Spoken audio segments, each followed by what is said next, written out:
Le ministre des Affaires étrangères, Sameh Choukri, a tenu aujourd'hui une séance d'entretien au Caire avec son homologue saoudien, l'émir Faisal Ben Farhan. Les discussions ont porté sur les relations privilégiées égypto-saoudiennes et également les moyens de les renforcer dans les divers domaines, ainsi que les questions d'intérêt communs, régional, international et également bilatéral.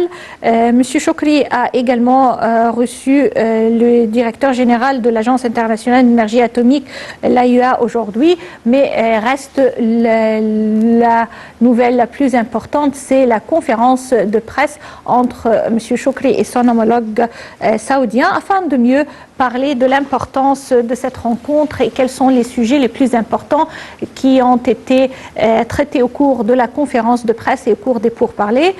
Nous avons au bout de fil son Excellence l'ambassadeur Mervat Talaoui, ancienne sous-secrétaire des Nations Unies et également ancien secrétaire général du Conseil national de la femme. Bonsoir. Voilà. Bonsoir, Madame l'ambassadeur Mervat Talaoui. Oui, mais moi, je suis...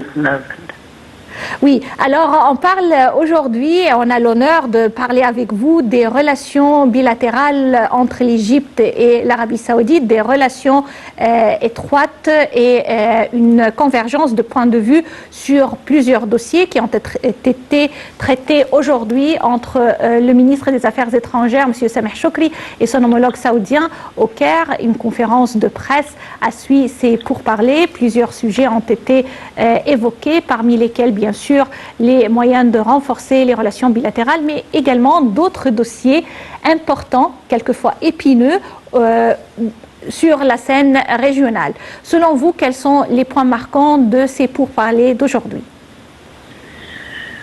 La réunion du comité de suivi et de consultation politique est très important, spécialement à ce temps-là, où il y a de changements de position internationale vers le Moyen-Orient. Disons, l'idée des États-Unis de sortir de région. Oui. Alors, la réunion était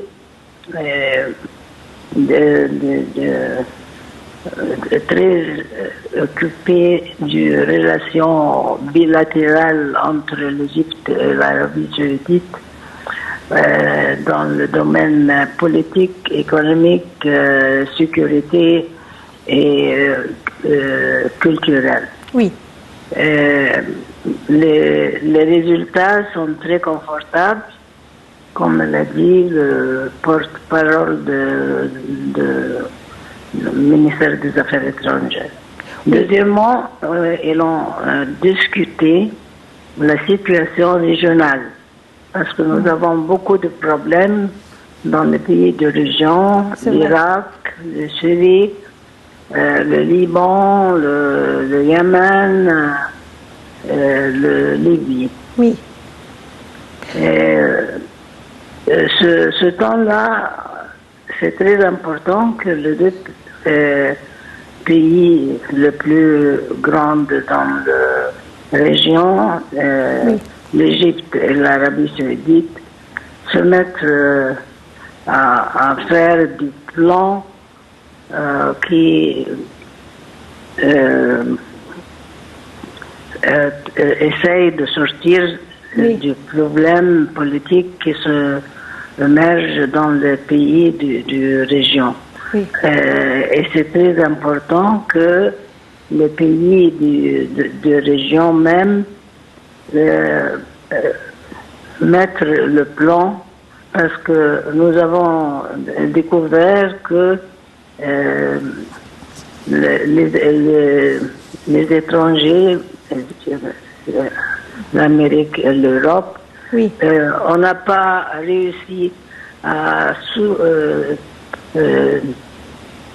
réussir de changer la situation Oui. dans tous ces pays. Au contraire, des fois, ils ont compliqué la situation.